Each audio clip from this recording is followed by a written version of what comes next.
إن أكرمكم عند الله أتقاكم إن الله عليم خبير. ہر قسم کی تسبیحات، تحمیدات، تمجیدات اور تکبیرات اس اللہ وحدہ لا شریک لیہ ہے جو تمام کائنات کا اکیلا خالق اور مالک ہے. لاکھوں کروڑوں انگنت لاتعداد درود و سلام جناب محترم محمد رسول اللہ صلی اللہ علیہ وآلہ وسلم کی ذات مطہرہ. سورۃ الحجرات کی ایک آیت آپ کے سامنے تلاوت کی ہے.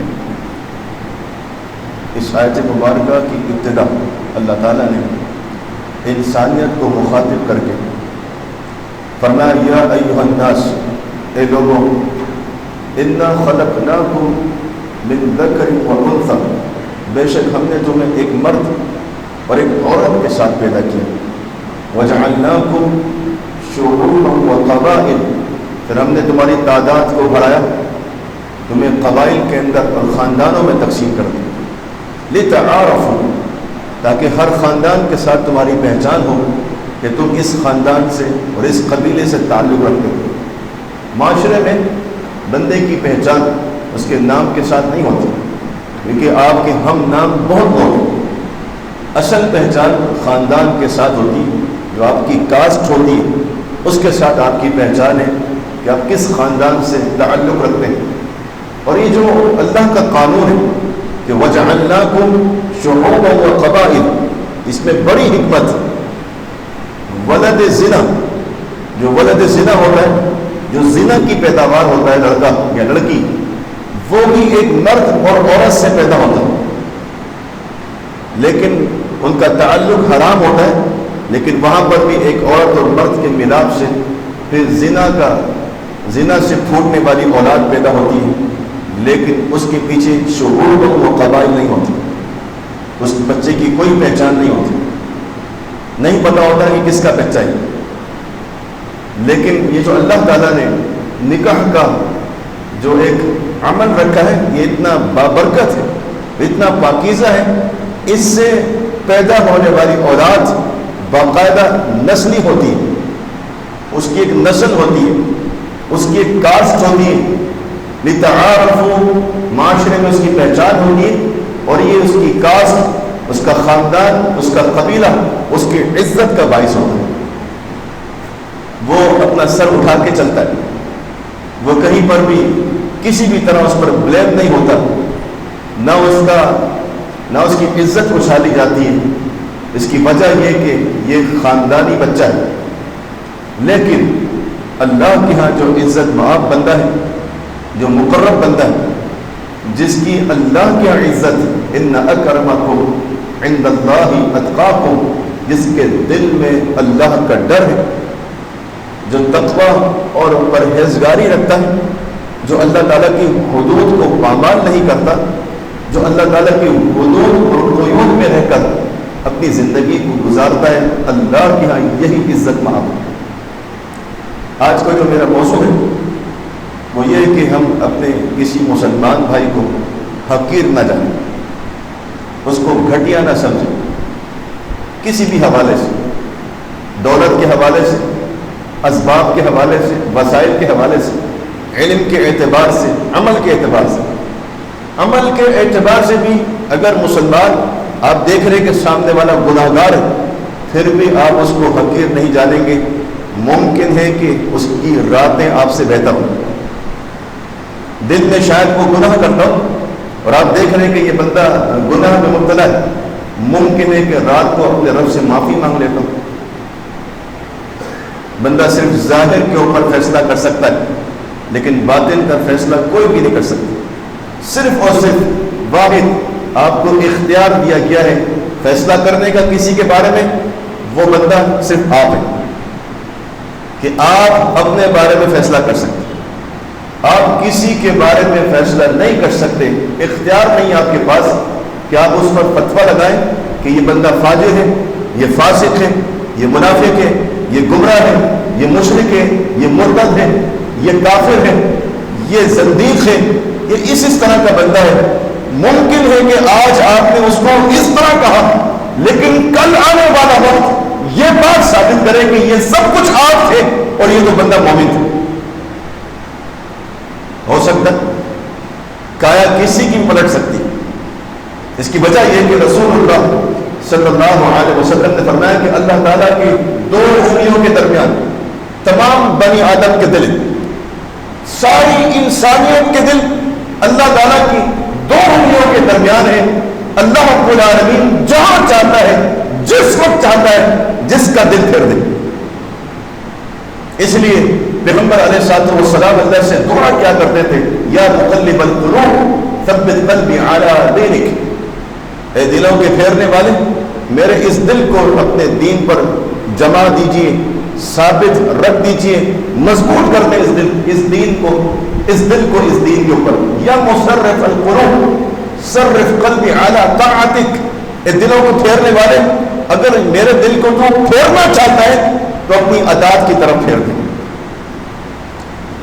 میرے محترم بھائی، رسول اللہ صلی اللہ علیہ وسلم نے فرمایا کہ دو شخص تھے اور دونوں آپس میں دوست تھے۔ صحیح مسلم کے اندر یہ روایت، فرمایا ان میں ایک شخص متقی اور پرہیزگار تھا اور دوسرا شخص فاسق اور فاجر۔ ایک حدیث سنا کے اس حدیث کو بیان کروں گا۔ صحیح مسلم کے اندر ہی رسول اللہ صلی اللہ علیہ وسلم کی حدیث ہے، کتاب الحج کے اندر جب آپ نے حجۃ الوداع کا خطبہ دیا اس میں آپ نے ایک بات فرمائی، آپ نے فرمایا بندہ یا تو متقی اور مومن ہوتا ہے یا بدبخت اور فاجر ہوتا ہے، ان میں سے ایک ہے بندہ۔ ایک وقت میں وہ دو چیزیں نہیں ہو سکتا۔ اگر وہ متقی ہے تو پھر وہ منافق نہیں ہے، اگر وہ مومن ہے تو منافق نہیں ہے، اگر متقی ہے تو فاجر نہیں ہے، اگر یہ فاجر ہے تو پھر یہ متقی نہیں ہے۔ یعنی ایک وقت میں بندے کی ایک ہی کیفیت ہوگی۔ اللہ کے پاس نبی علیہ الصلوۃ والسلام کی اس حدیث کی طرف آتے ہیں، آپ نے فرمایا کہ یہ دو دوست تھے آپس میں، ان میں ایک متقی اور پرہیزگار تھا اور دوسرا فاسق اور فاجر۔ یہ بندہ جو متقی پرہیزگار تھا یہ اپنے اس دوست کو سمجھاتا تھا، نصیحت کرتا تھا، بارہا اس کو اللہ کے دین کی طرف لانا چاہتا لیکن یہ نہیں آتا۔ آخرکار یہ پریشان ہو گیا، حوصلہ ہار گیا اس کو سمجھاتے سمجھاتے، اور اس نے ایک دن اپنے دوست سے کہا کہ بڑا ہی بدبخت ہے تو، بڑا ہی ناہنجار ہے، اتنا اللہ کا نافرمان ہے، اتنی بار میں نے سمجھایا پھر بھی باز نہیں آتا، میں یہ سمجھتا ہوں۔ پھر اس نے اللہ کی قسم کھائی کہ اللہ کی قسم اگر تو اس پر مر گیا تو اللہ تجھے معافی نہیں کرے۔ کہا تو اتنا بدبخت ہے، اتنا فاسق اور فاجر ہے، اتنا ظالم شخص ہے، اتنا اللہ کو ناراض کر رہا ہے، اس نے قسم کھا کر یہ بات کی کہ اللہ کی قسم اللہ تجھے معافی نہیں کرے۔ دونوں کو موت دے دی اللہ تعالیٰ، دونوں کو موت دے دی، دونوں کو سامنے کھڑا کیا اور اس سے پوچھا کہ جس نے اللہ پر قسم کھائی تھی، اس سے پوچھا کہ بتاؤ کہ تمہیں یہ بات کس نے بتائی کہ میں اس کو معاف نہیں کروں، اور تم نے مجھ پر قسم بھی کھائی؟ اس کے پاس کوئی جواب نہیں۔ نبی علیہ السلام نے فرمایا کہ اللہ تعالیٰ نے اس کو معاف کر دیا جس پر اس نے قسم کھا کے کہا تھا کہ اللہ تجھے معاف ہی نہیں کرے گا، جبکہ اللہ کے ہاں وہ بدبخت ہے، فاسق اور فاجر ہے، لیکن کایا پلٹتے ہوئے دیر نہیں لگتی۔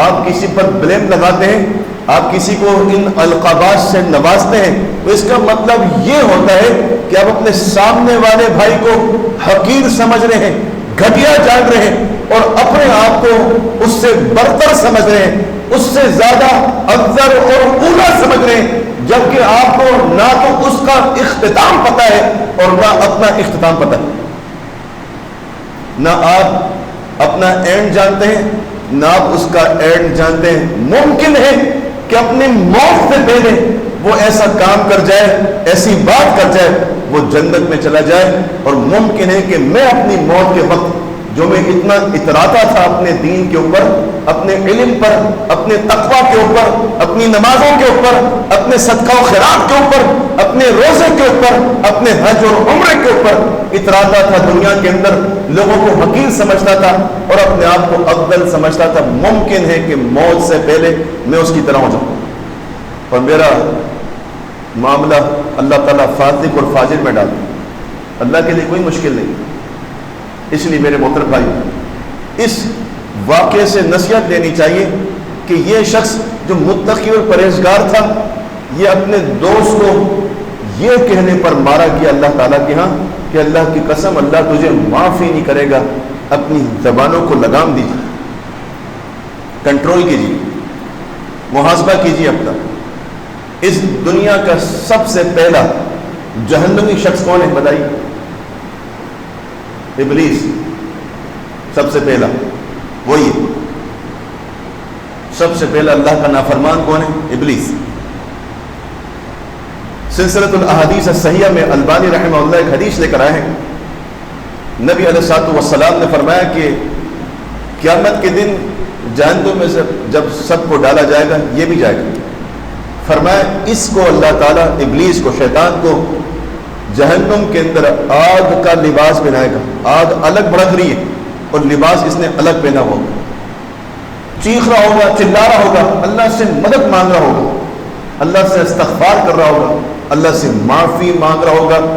آپ نے فرمایا کہ اللہ اس کو کبھی بھی نہیں نکالے گا جہنم سے، ہمیشہ رہے گا ہی، ذرہ برابر بھی کسی ایک سیکنڈ کے لیے بھی اس کو نجات نہیں ملے گی اس لباس سے۔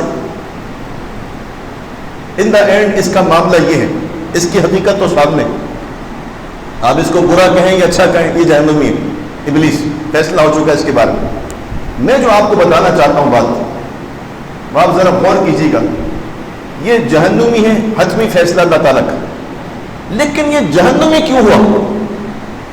کیا یہ نماز نہیں پڑھتا تھا؟ کیا یہ اللہ کی عبادت نہیں کرتا تھا؟ بتائیے، اللہ تعالیٰ کی اتنی عبادت کرتا تھا، اللہ کے سامنے اتنی زبردست نماز پڑھتا تھا، اللہ کے آگے سجود اور رکوع کرتا تھا کہ اللہ تعالیٰ نے اس کو مقرب بنا لیا تھا، فرشتوں میں داخل کر دیا، فرشتہ نہیں بنا لیکن فرشتوں میں داخل کیا، اور فرشتوں میں سب سے افضل یہ جن تھا، اتنا مقرب۔ اس کا جرم کیا تھا کہ یہ کبھی بھی جہنم سے نکالا نہیں جائے گا؟ اس کا جرم یہ تھا کہ اس نے اللہ کے سامنے یہ کہا، انا خیر منہ، یا اللہ یہ جو سامنے، جس کو تو نے میرے سامنے مٹی سے پیدا کیا ہے، اس کی کوئی اوقات نہیں میرے سامنے، اس کی کوئی اہمیت نہیں ہے، انا خیر منہ، میں اس سے بہتر ہوں، میں اس سے افضل ہوں، میں اس سے اچھا ہوں، یہ حقیر ہے، میں اس کو کچھ نہیں جانتا، اس کی کوئی حیثیت نہیں میرے سامنے۔ خلقتنی من نار وخلقتہ من طین، میں آگ سے پیدا کیا گیا ہوں اور یہ مٹی سے۔ اور اس نے یہ فارمولہ پیش کیا اللہ کے سامنے، اللہ کو یہ دلیل دینے کی کوشش کی کہ آگ اوپر کی طرف جاتی ہے، اس کا رخ رفع بلندی کی طرف ہوتا ہے، اور مٹی کو آپ پھینکیں تو وہ نیچے جاتی ہے، جو نیچے جانے والی چیز ہے وہ سیکنڈ نمبر پر رہے گی، اور جو اوپر جانے والی چیز ہے وہ فرسٹ پر رہے گی۔ اللہ مجھے فرسٹ کرنا چاہیے تھا، آپ نے اس کو فرسٹ کر دیا، میں قبول ہی نہیں کرتا۔ یہ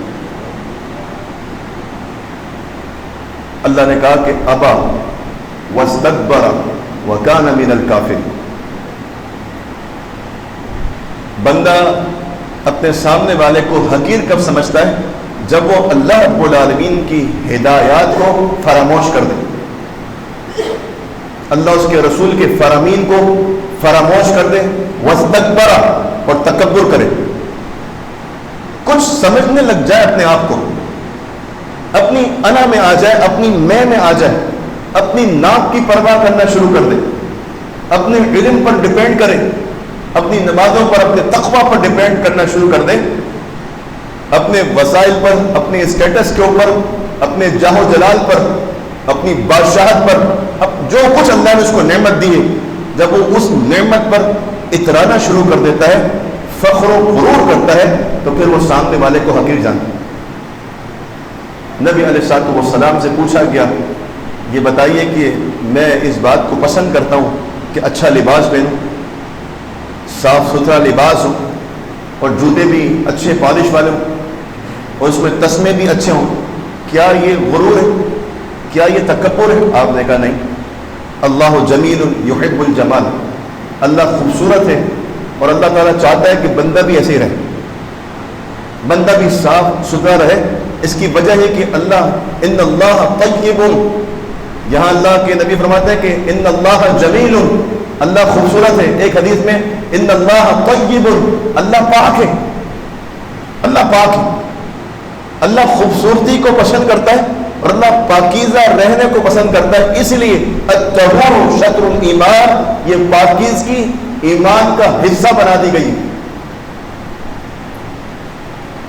ان اللہ یحب التوابین ویحب المتطہرین، اس لیے اللہ رب العالمین نے فرمایا قرآن میں کہ جو توبہ کرتے ہیں ہم سے، ہم ان سے محبت کرتے ہیں، اور جو پاک رہتے ہیں ہم ان سے بھی محبت کرتے ہیں، پاک رہنے والے۔ فرمایا یہ تکبر نہیں ہے، یہ غرور نہیں ہے۔ پھر غرور کیا ہے؟ فرمایا کہ غرور یہ ہے کہ آپ غمت الناس وبطر الحق، لوگوں کو گھٹیا جاننا شروع کر دیں اور حق کو جھٹلا دیں۔ حق کی بات آپ کے خلاف ہو یا آپ کی حمایت میں ہو، آپ اس کو جھٹلا دیں۔ اچھا، حمایت میں کون جھٹلاتا ہے؟ جب آپ کے حصے میں حق بات آ رہی ہو، آپ کی طرفداری کر رہی ہو، تو پھر آپ کھڑے ہوتے ہیں۔ لیکن اگر آپ کے خلاف حق بات ہو، یہ ہے آزمائش کا موقع۔ جب فیصلہ آپ کے خلاف جا رہا ہو اور وہ برحق فیصلہ ہو، یہاں قبول کرنا، یہ تقویٰ، یہ ایمان والے کی نشانی۔ قبول کر لے، جی ہاں میرے خلاف ہے، کوئی مسئلہ نہیں، میں دوں گا انشاءاللہ۔ مجھ پر بنتے ہیں پیسے، یہ لو بھائی، یہ فیصلہ ہو گیا، جی بالکل صحیح ہے۔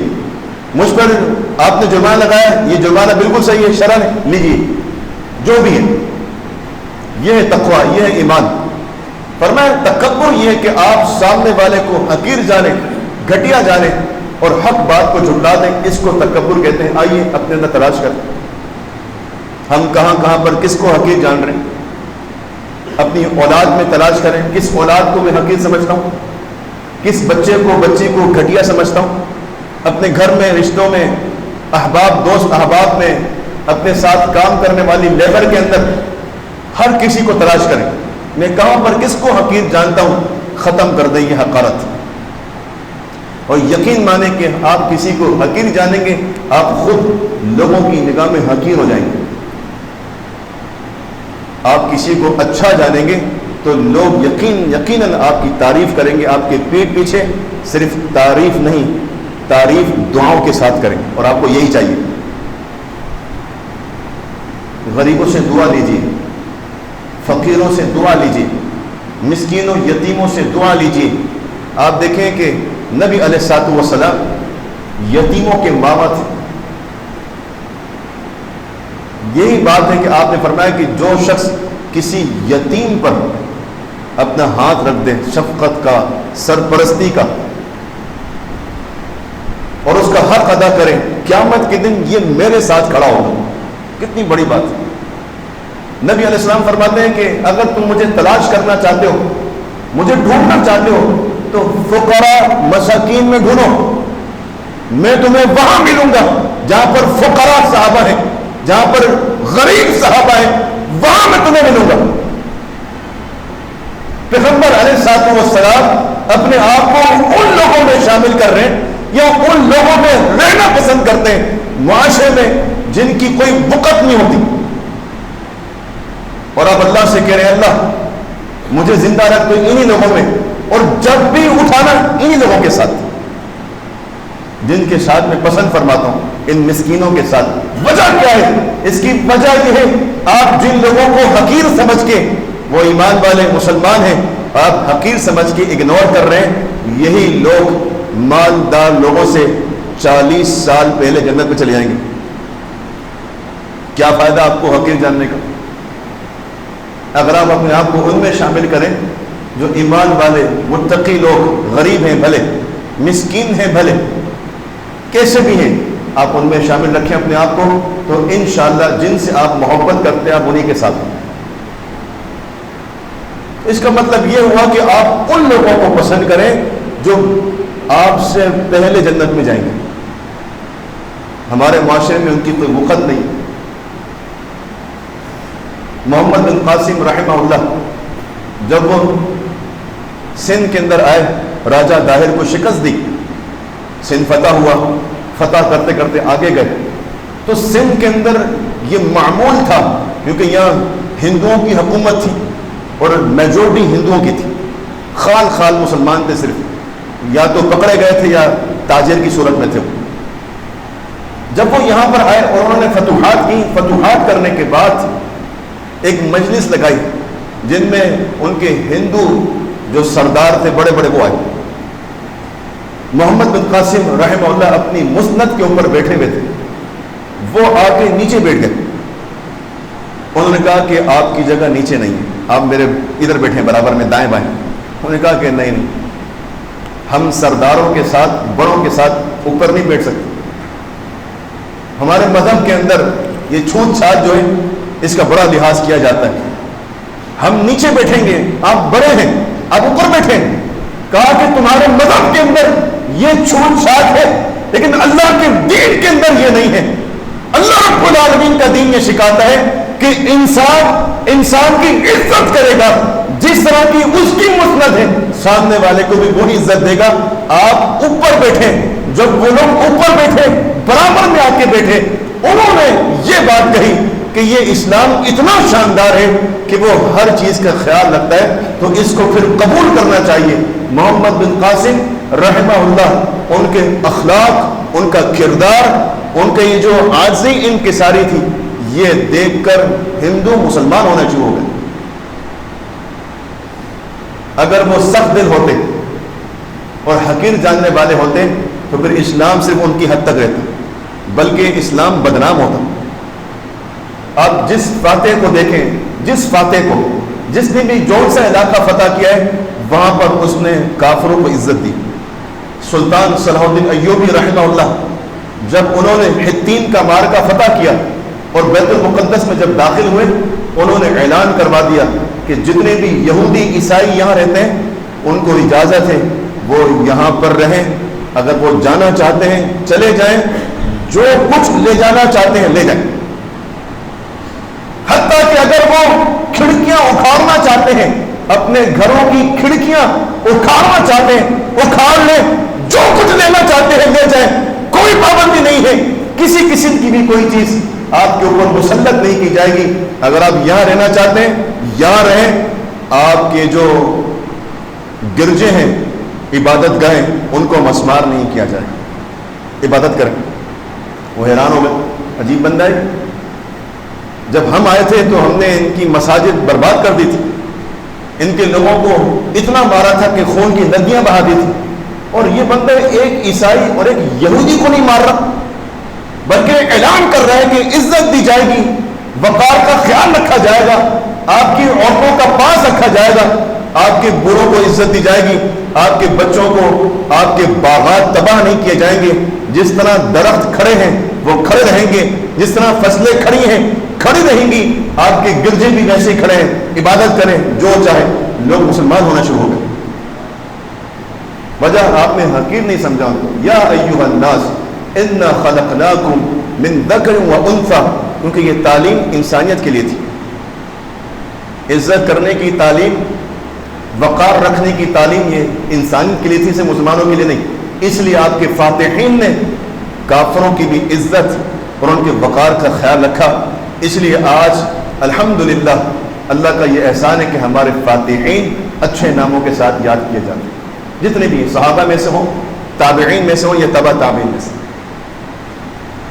قرآن مجید کے اندر باقاعدہ سورہ اعراف کے اندر ایک شخص کا واقعہ اللہ نے نقل کیا، اس کا نام تو وہاں درج نہیں ہے لیکن اسرائیلی روایات کے اندر اس کا نام موجود ہے، اس کا نام ہے بلعم بن باعورہ۔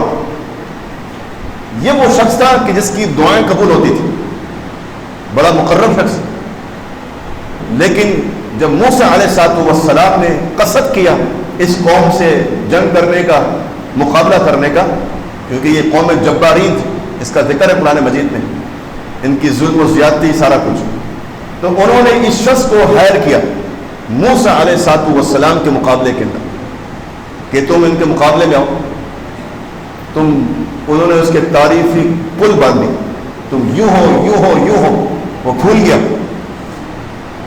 وہ اپنے گدھے پر سوار ہوا، اس وجہ سے کہ وہ پہاڑ پہ چڑھے گا اور وہاں جا کے بد دعا کرے گا العیاذ باللہ اللہ کے پیغمبر موسیٰ علیہ السلام بنی اسرائیل کے لیے۔ اس بات پہ وہ راضی ہو گیا۔ وجہ کیا تھی؟ اس نے اپنے آپ کو موسیٰ علیہ السلام سے بہتر جانا۔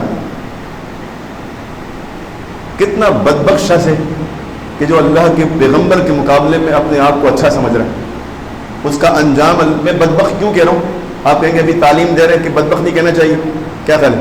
حقیق جس کو اللہ بدبخت کہے اس کو آپ بھی بدبخت کہیں گے۔ جس کا انجام ہو چکا ہو، جس کا انجام ہو چکا ہو اور قرآن میں حدیث میں اس کا ذکر ہو، بدبختی۔ ہاں جو زندہ ہمارے سامنے ہم اس کو نہیں کہہ سکتے، ہم اس کی ہدایت کے لیے دعا کریں گے انشاءاللہ۔ کیا کریں؟ اس کی ہدایت کے لیے دعا کریں گے۔ ممکن ہے کہ اللہ تعالیٰ ہم سے بہتر بنا دے، اس کو ہم سے بہتر بنا دے۔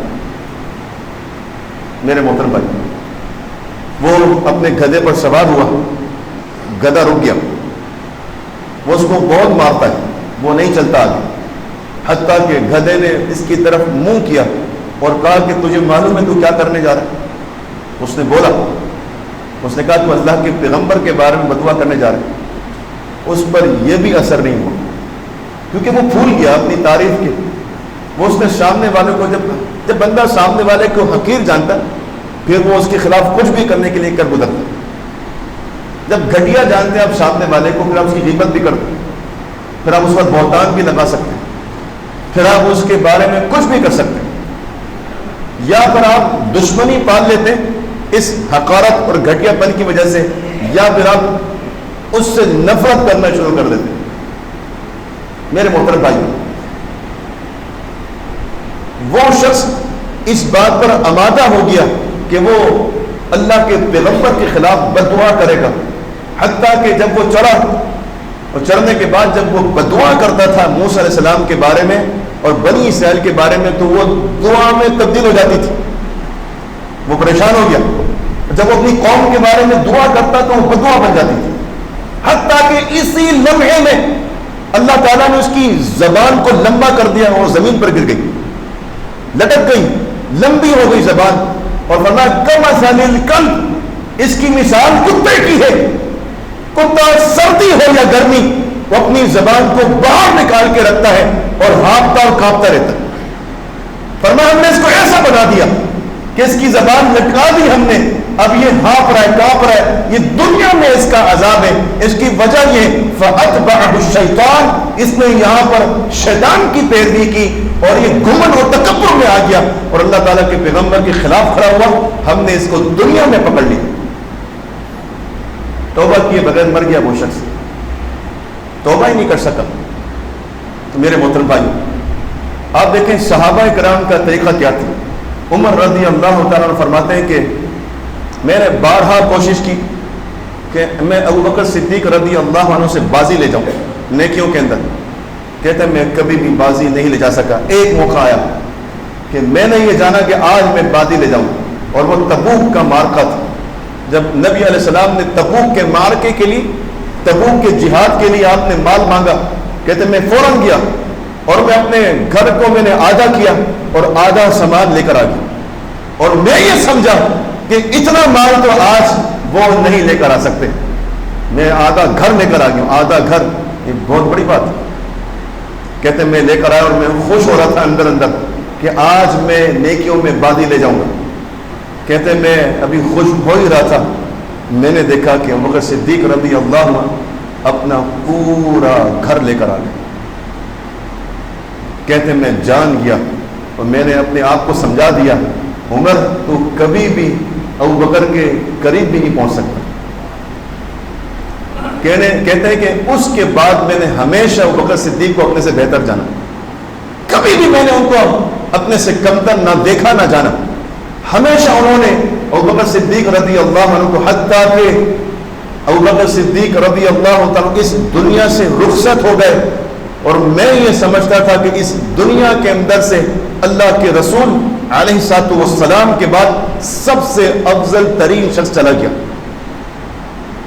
وہ کہتے ہیں میں ان کو اپنے سے بہتر سمجھتا رہا ان کے انتقال تک، اور جب ان کا انتقال ہوا تو میں نے یہ بات جان لی کہ نبی علیہ الصلوۃ والسلام کے بعد سب سے افضل ترین شخص یہی تھے، اب وہ دنیا سے رخصت ہو گئے اور اب کوئی بھی نہیں بچا ایسا، جبکہ ان کے بعد وہ خود تھے، لیکن وہ اپنے آپ کو ایسا نہیں سمجھتے تھے.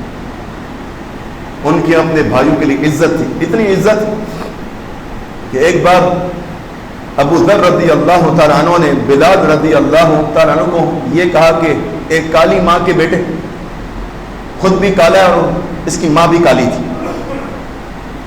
بندہ گفتگو کے اندر کبھی کبھی ایسی باتیں کر جاتا ہے، لیکن اللہ تعالیٰ کو یہ بھی پسند نہیں.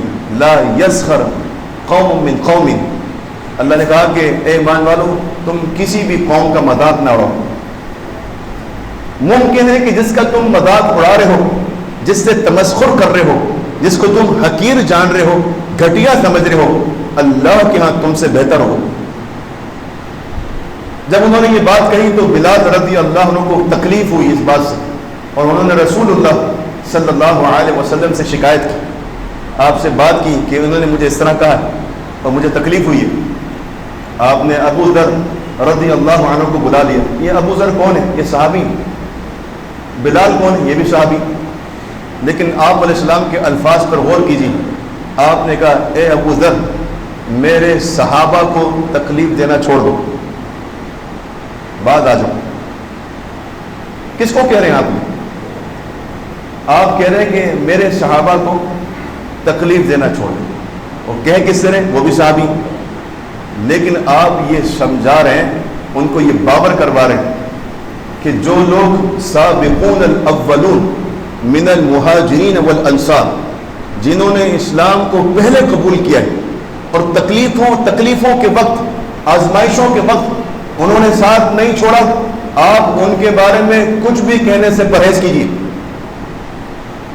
آپ جو کچھ بھی کر لیں گے، پھر آپ نے ان کو سمجھایا اگر تم احد پہاڑ برابر اللہ کی راہ میں سونا خرچ کرو، آپ ابو ذر سے فرما رہے ہیں، صحابی سے، اگر تم احد پہاڑ کے برابر سونا خرچ کرو اور میرا یہ صحابی ایک مٹھی جو خرچ کرے، یہ ایک مٹھی جو اللہ کے ہاں تمہارے احد پہاڑ سے افضل ہے. تمہارا احد پہاڑ سونے کا بنا ہوا اللہ کی راہ میں خرچ کیا ہوا، یہ ایک مٹھی جو اللہ کی راہ میں خرچ کیے کا مقابلہ اس لیے نہیں کر سکتا کہ جو قربانیاں، جو اذیتیں، جو تکلیف انہوں نے جھیلی ہیں اسلام کے لیے، تم نے تو آسانی کی دنوں میں اسلام قبول کیا. تم جماعت کے ساتھ اس وقت جڑے ہو کہ جب آسانیاں، فراوانیاں، جب آزمائشیں نہیں ہیں، اور یہ کٹھن مراحل کے اندر اس دور میں، اس وقت میں جب مارا ماری تھی، جب لوگ ساتھ دینے تیار نہیں تھے، جب لوگ دھک کے دھکے مارتے تھے، اور جب یہ سارا کچھ معاملہ تھا تکلیفوں کا، آزمائشوں کا، صبر والا، جب یہ دور تھا، یہ تو اس وقت بھی ساتھ کھڑے تھے، اب بھی ساتھ کھڑے. قدر کر ان کی، قدر کرنی چاہیے. میرے محترم بھائی، اللہ تعالیٰ کے یہاں سب سے بہترین شخص کون ہے؟ سب سے افضل ترین شخص وہ ہے ان اکرمکم عند اللہ اتقاکم، جو ہر معاملے میں اللہ سے ڈرتا ہے، جو اللہ کا خوف رکھتا ہے، جو متقی اور پرہیزگار ہے، جس نے اللہ کے دین کو کبھی نہیں چھوڑا، جو لمحہ بھر بھی اللہ کے دین سے جدا نہیں ہوا، جس نے اپنی ہر چیز اللہ کے دین کے لیے قربان کی. اللہ کے یہاں سب سے مقرب یہ، اور درجات کی بلندی بھی انہی لوگوں کے لیے.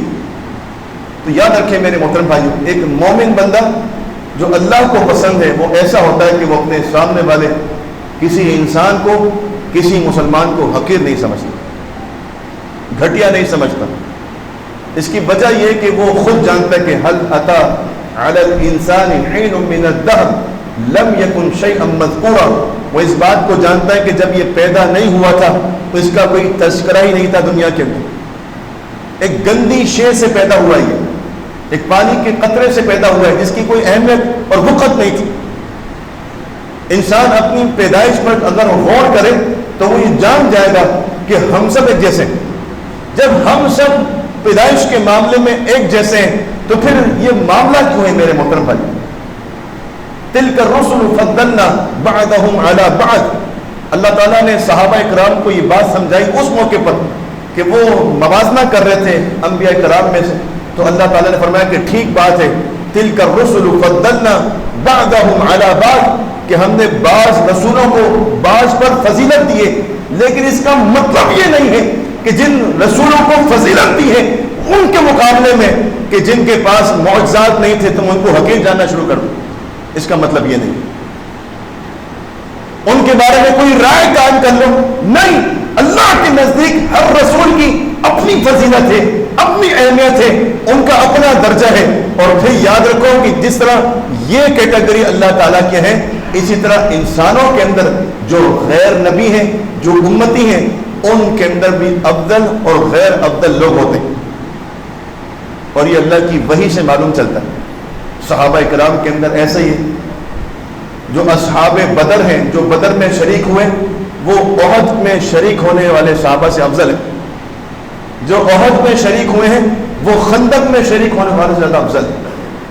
ان کے یہاں بھی صحابہ کرام کے بھی درجات. آپ دیکھیں نبی علیہ الصلوۃ والسلام اکثر کہا کرتے تھے میں آیا، ابو بکر آیا، عمر آیا، میں بیٹھا، ابو بکر بیٹھا، عمر بیٹھا، میں گیا، ابو بکر گیا، عمر گیا. نبی علیہ الصلوۃ والسلام اپنے آپ سے صحابہ میں سے جن کو جوڑتے تھے سب سے زیادہ یہ دونوں صحابہ، ابو بکر صدیق رضی اللہ عنہ اور عمر رضی اللہ. اسی لیے تمام صحابہ ان دونوں شیخین صاحبین کی عزت کرتے تھے. وہ الگ چیز کہ آپ، ہاں بات یہ کہ آپ سامنے والے کو افضل سمجھیں. جب آپ اپنے سامنے والے کو اپنے سے افضل سمجھیں گے، یہ جو حقارت، گھٹیا پن، یہ غرور، تکبر، یہ نکل جائے گا انشاءاللہ. سامنے والے کو سمجھیں کہ یار یہ علم کے اعتبار سے بھی اور عمل کے اعتبار سے بھی مجھ سے اچھا ہے. ممکن ہے کہ آپ اس سے اچھے ہوں، لیکن جب آپ اپنے آپ کو یہ سمجھا دیں گے کہ یہ سامنے والا مجھ سے اچھا ہے تو پھر آپ اس سے نفرت بھی نہیں کریں گے. بندہ نفرت، کینہ، بغض، عداوت اس سے رکھتا ہے کہ جس کو وہ اپنے سے بدتر سمجھتا ہے، جس کو وہ حقیر سمجھتا ہے، جس کو وہ گھٹیا سمجھتا ہے. اور بعض اوقات اللہ رب العالمین دکھا دیتا ہے دنیا کے اندر کہ بندہ اللہ رب العالمین کے ہاں اس سے بہتر نہیں ہے. یہ اللہ تعالیٰ کی مجھ سے بہتر ہے، کیونکہ اللہ تعالیٰ اس کی دنیا میں جو عزت کراتا ہے وہ اس بات کی دلیل ہوتی ہے کہ یہ سامنے والا بہتر ہے مجھ سے. بعض اوقات بندہ سمجھتا ہے کہ یہ صحیح نہیں ہے، لیکن اللہ تعالیٰ دنیا میں دکھا دیتا ہے کہ یہ بندہ آپ سے بہتر ہے. تو یہ میرے محترم بھائیوں، آج نصیحت کی ہے میں نے سب سے پہلے اپنے آپ کو، پھر آپ لوگوں کو، کہ ہم اپنے آپ کو سامنے والے سے کمتر خود سمجھیں اور سامنے والے کو اپنے سے افضل سمجھیں. اپنے بھائی کی تکریم کریں، عزت کریں، اس کے وقار کا خیال رکھیں، اس کی عزت کا خیال رکھیں، اس کو حقیر نہ جانیں، اس کو گھٹیا نہ جانیں، اپنے سے اچھا بہتر سمجھیں. جب آپ یہ انشاءاللہ نظریہ رکھیں گے تو اللہ تعالیٰ آپ کو معاشرے کے اندر عزتیں بھی دے گا، وقار بھی دے گا. اللہ تعالیٰ رب العالمین لوگ آپ کی تعریف بھی کریں گے اور لوگوں کے دلوں میں آپ کی محبت کو بٹھا دے گا. اللہ تعالیٰ مجھ کو آپ کو سمجھنے کی، عمل کرنے کی توفیق عطا فرمائے. وآخر دعوانا ان الحمد للہ رب العالمین.